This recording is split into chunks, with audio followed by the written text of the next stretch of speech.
যেভাবে গরম পড়েছে এই গরমে প্রায় কিন্তু প্রতিদিনই আমরা আম মাখা খাচ্ছি। আর এটা ছিল আমাদের বাড়ির গাছের আম। আম মাখা খেতে কিন্তু বেশ দারুণই লাগে। আমার তো বেশ দারুণ লাগে। আর তোমাদের কে আম মাখা খেতে ভালোবাসো? অবশ্যই কিন্তু আমাকে কমেন্টে করে জানিও। আমার আম পাড়া কিন্তু হয়ে গেছে। আর এটাকে মাখাবো কিভাবে? চলো দেখা যাক। যাই হোক দেখো আমার পাশেই কিন্তু আমার ছোট, ছোট পুচকি ভাই আছে একটা। আর আমি আম মাখা করব আর সবাইকে দেব না এটা কিন্তু হতেই পারে না। আমি কিন্তু একা কোনো জিনিস খেতে পারি না। কি বলতো জিনিসটা অল্প হলেও সবাইকে ভাগ করে খাওয়ার মজাটাই কিন্তু আলাদা। যাই হোক আমার কিন্তু বেশ ভালোই লাগে সবাইকে দিয়ে খেতে। আর আমাকেও কিন্তু ওরা সবাই খুব, খুব ভালোবাসে।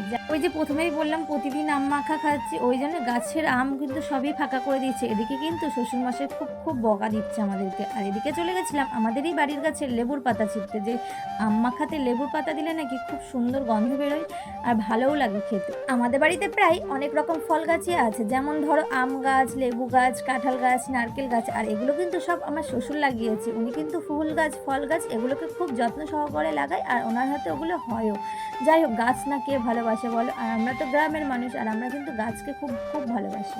এদিকে আমি কিন্তু আমগুলো কুড়িয়ে নিচ্ছি। দেখো আমার তো আম কুড়ানো এদিকে কমপ্লিটই হয়ে যাচ্ছে। আর এদিকে প্রায় সবার জিভে জল চলে এসছে যে কখন হবে কখন হবে। পুরো মাথাটাই পুরো খারাপ করে দিচ্ছিল যে আম মাখা কখন খাবো আমরা।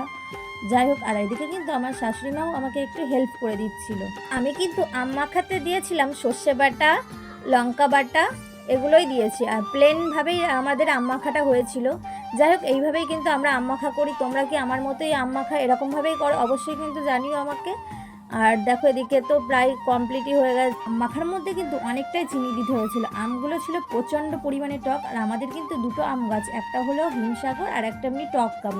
যাই হোক আম মাখা দেখো আমার হয়ে গেছে। আর লেবুর পাতা দিয়ে আমটাকে এখন মাখিয়ে নিচ্ছি সুন্দর করে।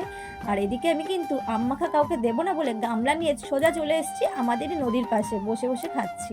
আর এদিকে তোমার দাদা ভাই তো দেখে নিয়েছে।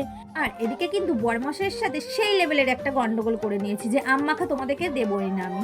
যাই হোক আম মাখা কিন্তু শেষ পর্যন্ত আমাকে দিতেই হয়েছে। কিছু করবার ছিল না আমার। ঝগড়া করে যে জিতে গেছিল। যাই হোক এই দেখো আম মাখা রিভিউ দেবে আমার। ভালো হয়েছে কিনা রিভিউ দে। না ওরকম বলিস না। ভালো হয়েছে? একদম ভালো না। সত্যি ভালো হয়েছে তো? একদম ভালো, একদম খারাপ হয়েছে। তুমি খাবা কিছু? একবার বলছি আম মাখাটা কিন্তু দারুণ হয়েছিল। দারুণ হয়েছে খেতে। হ্যাঁ হেভি টেস্ট, হেভি টেস্ট। খুব ভালোই হয়েছে গো আম মাখাটা। এই আয় আম মাখা খাবি তা?